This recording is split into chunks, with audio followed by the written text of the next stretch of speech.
आप सभी को नमस्कार। उत्तर प्रदेश में 2027 में होने वाले विधानसभा चुनाव को लेकर एक बड़ी खबर है और खबर यह है कि आजाद समाज पार्टी के मुखिया और नगीना लोकसभा सीट से सांसद चंद्रशेखर आजाद विधानसभा चुनाव में किस्मत आजमा सकते हैं।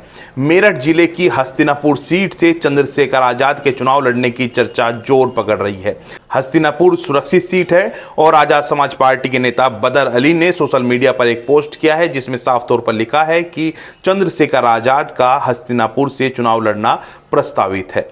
हम आपको यह भी बताएंगे कि बदर अली ने अपनी पोस्ट में आगे क्या कुछ कहा है, लेकिन सबसे पहले आप जान लीजिए कि हस्तिनापुर सीट इतनी खास क्यों है।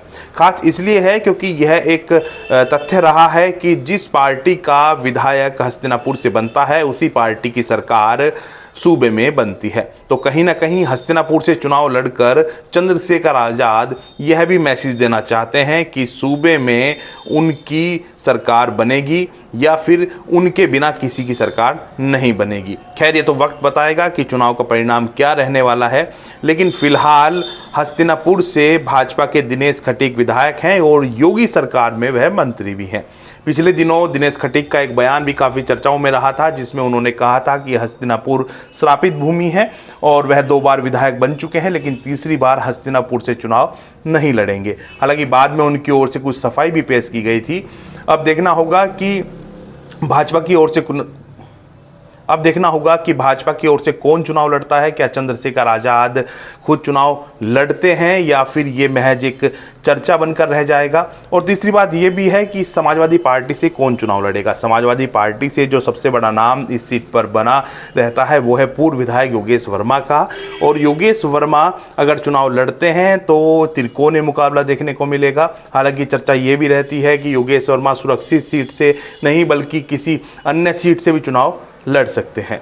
आजाद समाज पार्टी के नेता बदर अली ने सोशल मीडिया पर लिखा है कि बड़े भाई चंद्रशेखर आजाद जी का हस्तिनापुर विधानसभा से चुनाव लड़ना प्रस्तावित है।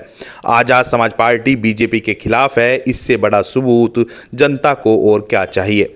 बीजेपी के विजय रथ को रोकने के लिए हस्तिनापुर सीट का हारना बहुत जरूरी है।